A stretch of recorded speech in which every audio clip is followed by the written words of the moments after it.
So welcome to episode 4, and episode 3 may have seemed a little disconnected and rambling, but I now, in this episode, want to give you a perspective of how I was feeling after seeing the documentary Natalie Wood, What Remains Behind, and noticing all of these patterns to my life that would take me 1,000 pages or whatever.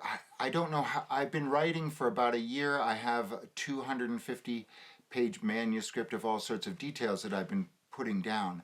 But what is clear to me is hard for me to explain to you. But when I found this out at the beginning of March now in 2021, and I began to get like really kind of, I don't want to use the cliche, freaked out, but I was not a person who believed in ghosts or the spirit world, or I was unsure about life after death. I mean, philosophically, I realized that it was out of my guise, because once I knew that what it's like to exist, I couldn't think what it would be like to not exist. So I drew it empirically like that. But after watching this documentary and noticing all of these similarities with not just naming my daughter Natalie after hearing the name Natalie Wood over and over and over in my head on her birthday, but then remembering for the first time in a long time that I had been diving in Catalina, and then noticing that I had broken my bone, and that in a mirror image to Natalie Wood, and then noticing that my sister, that she had a sister between 7 and 8 years younger than her, named Lana, and I had a sister who was between 7 and 8 years younger than me, named Jill. And all of the things surrounding her death that I was trying to explain in the last episode, where I realized that I had been going in and out of the water in the cove where she had passed on by 2 harbors on Catalina around Isthmus Cove, and it had nearly cost me my life. But at the beginning of March, I was just not in that investigative a realm. I was more in the what in the heck is going on? How can I have this strange Natalie Wood phenomenon? And one thing I need to clarify is, if I had a twin of opposites with, say, a Vietnamese woman, then I would never know it in my lifetime. I would never have that experience of knowing it, because I don't know any Vietnamese women.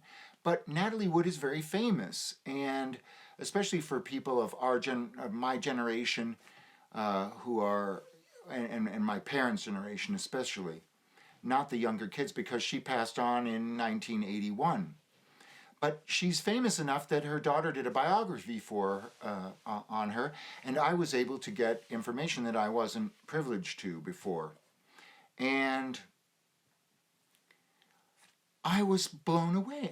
And you can imagine going from sort of disbeliever to believer, or just questioning everything. What is going on with this Natalie Wood spirit? Why is Natalie Wood in my life? Okay, and I showed in episode 2 how I learned to meditate, and that evening I had to just calm myself. I wanted to sort of allow thoughts to come into my head if they were there, but not create them. I was looking for answers, not trying to rationalize what was going on. And so I began to meditate, and I was able to just focus on my breathing. And in a good meditation, you get to a state where you're so focused just on the breath that you're almost like a tree where you're just respirating. The existence is limited to this very basic of breathing and focusing on the breathing. But behind your eyelids, of course, you have the capacity to have visuals. and things.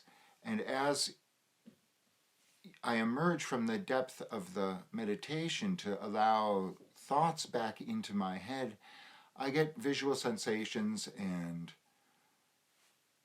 on this first night of 4 profound meditations, I got to my peaceful state, and as I was coming out, I saw an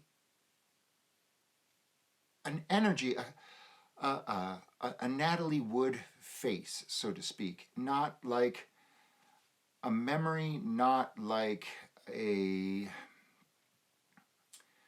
I had just seen her image a lot in the film, so I had an impression of Natalie Wood.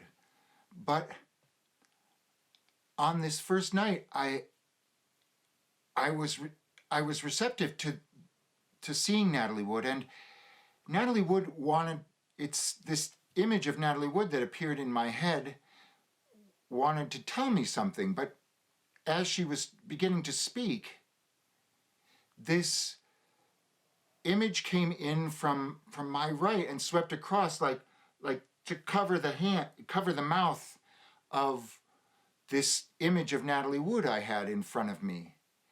And this second image sort of turned to face me, and then in my head, as clear as hearing Natalie Wood on my birthday, I heard that my soul was the product of the aborted child of Natalie Wood and Steve McQueen.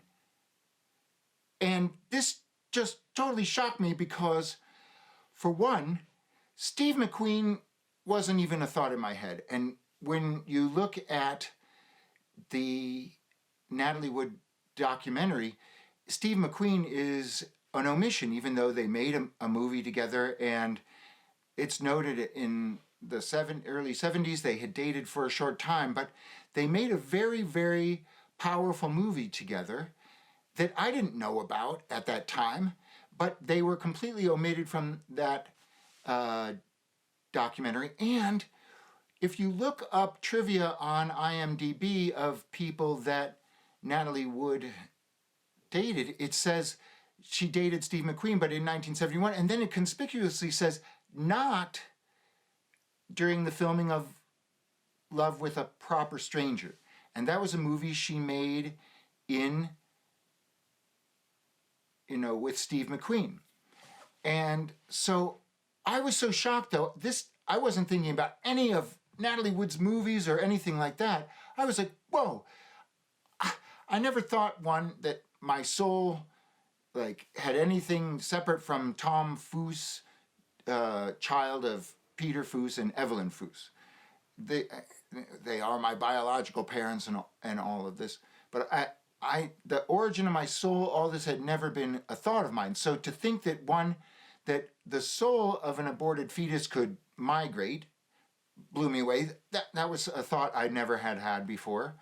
And the thought that Steve McQueen was my father was really bizarre because I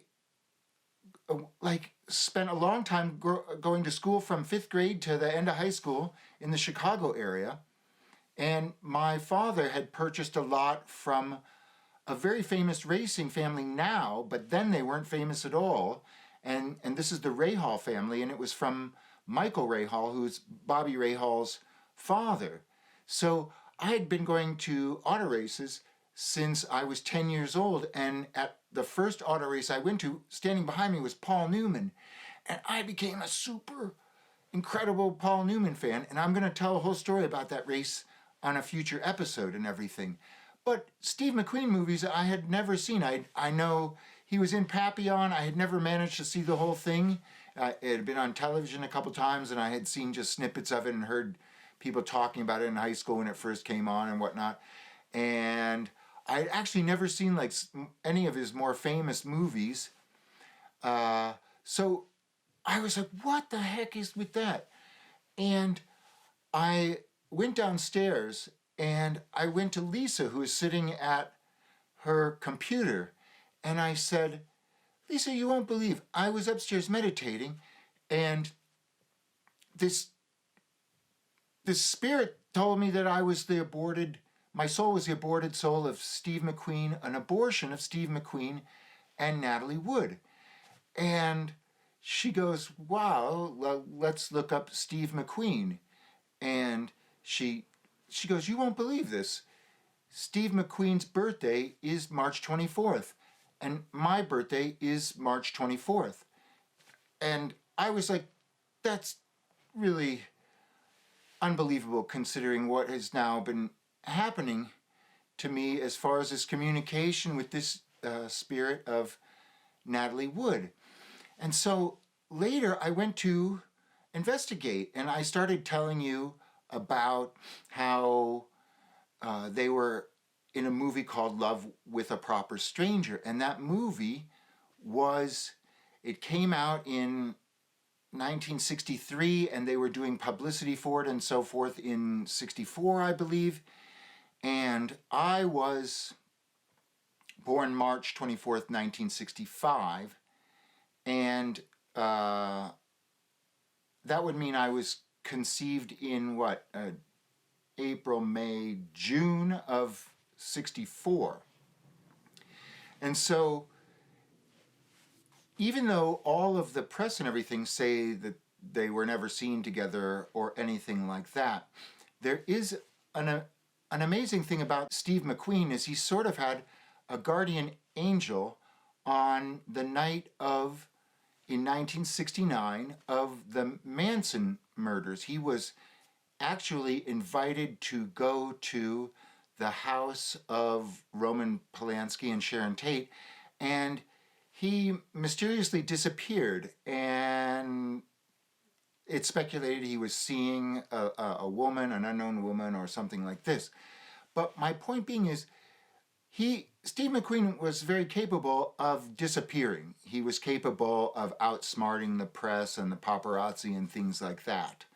And if at the time in 1963, Natalie Wood had been divorced from Robert Wagner, and without judgment, I've read that she had been sleeping with a number of her stars or dating her co-stars in some of the films she made.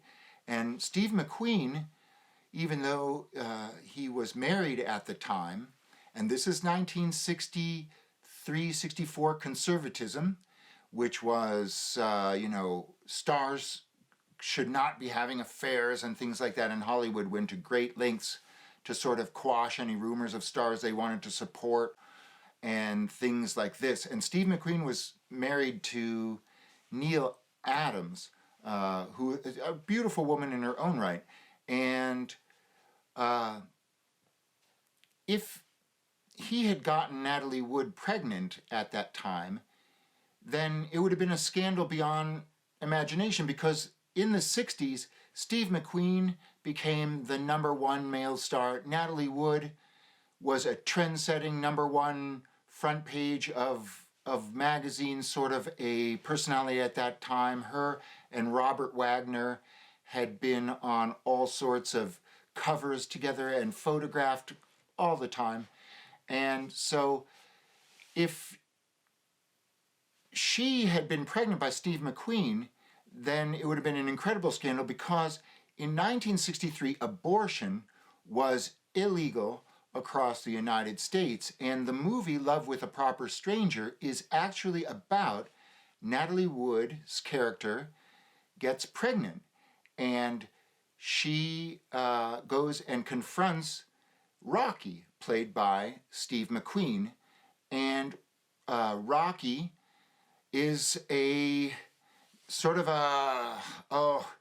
he's not a steady job kind of a guy, a very free-spirited fellow, and he doesn't want to be tied down or offer to marry Natalie Wood. And she's like, it's okay, just help me get the abortion. And the movie goes over the trials and tribulations of getting an abortion in 1963. And it's a scary movie, because it shows a a sort of back alley, they called it, a back where they rent a back room and they meet with an unqualified woman with a suitcase in unsterile conditions who is more than willing for cash to do this abortion until Steve McQueen breaks in and says, no, let's not do this. And spoiler alert, at the end, they decide to get married, and Steve, he holds a sign for her on the streets of New York that says, better married than dead. And it's a very ironic sign for him to be holding, because if he had fathered this child with Natalie Wood, he would no longer be married and the public would have killed him. So it's very ironic. And the incredible thing about what was mentioned in Natalie Wood, What Remains Behind, was in 1964, Natalie Wood tried to take her own life. She OD'd on sleeping pills and had to be taken to the ER. And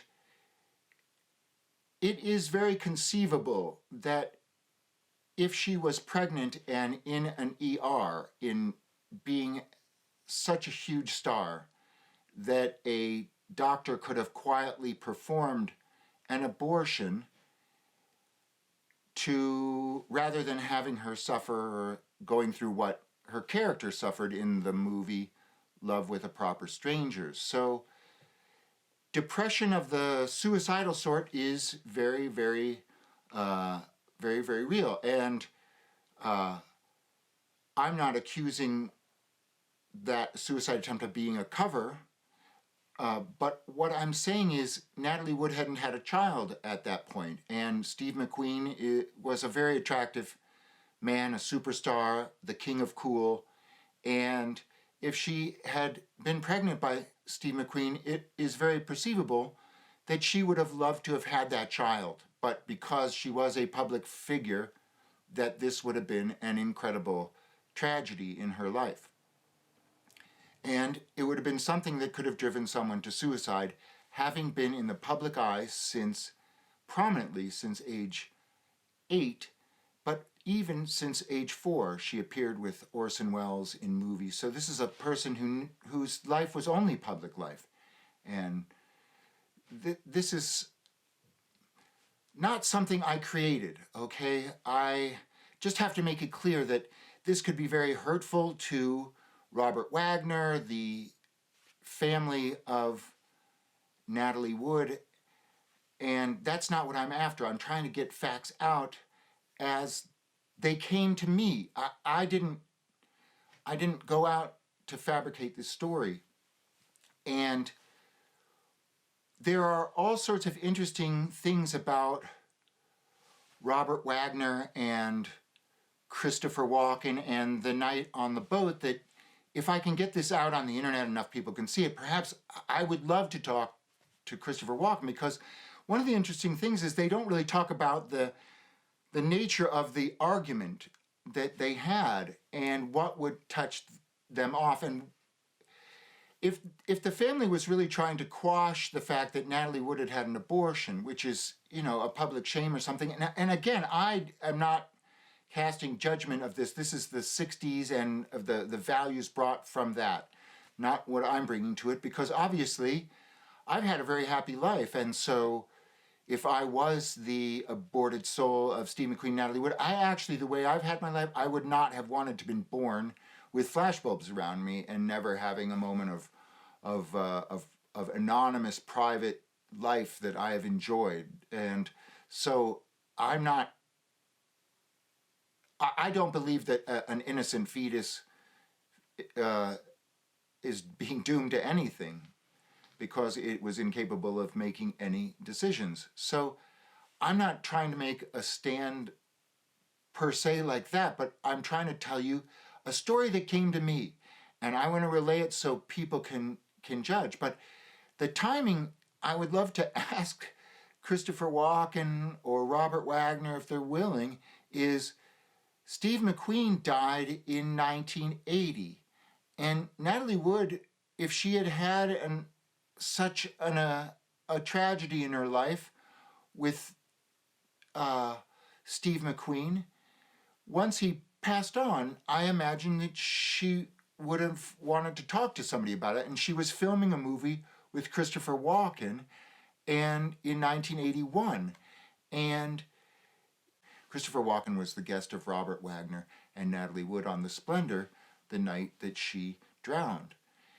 And the interesting thing about Christopher Walken is Christopher is the name of Christopher Larrabee, who I was diving with, and also a derivative is Christine Whitty, who I went on to marry. And so I had two Chris's with me when I survived my harrowing event of the last episode, where I nearly got swept out to sea diving in Isthmus Cove. But Natalie Wood and Robert Wagner's guest was also Christopher. And I believe St. Christopher is the saint who carried Jesus across the River Jordan. I'll have to check on that. But I imagine an argument could have been touched off if Steve McQueen's name came up, because if I was Robert Wagner, I would be jealous of that information, or I would be jealous of what's going on there. So I'm not trying to cause a stir. Again, I know that Natalie Wood died an accident and was not murdered. I'm not trying to blacken anyone in this. This is my first meditation of 4 meditations, and I had to get it out in an episode. And I'll go over all the ways that Steve McQueen, being my soul father, makes sense to me in my life with things like twin names, and why it shocked me that his birthday was March 24th, the same as mine. And incidentally, I had mentioned the racing. Steve McQueen was a race car driver, and in 1975, my father bought a lot from Michael Rahal, who was a race car driver. And Michael Rahal actually crossed paths with Steve McQueen because they both raced at the 1970 Sebring race. And Michael Rahal's birthday is actually March 23rd, but since I was a 10-year-old and his 2 boys had just gone, his youngest had gone off to college, and Bobby was trying to build his racing career full-time in 1975, racing Formula Atlantic. And I was hanging around the Rahal's house a lot. I mowed the lawn, and Mr. Rahal on my birthday would always say, we have the same birthday. And to him, being born in the same 24 hours was more important than the calendar birthday. And he actually used to give me some really cool gifts on my birthday, including a large model rocket, because I was into building model rockets and firing them, and things like that. And a very important videotape, which I'll mention later on.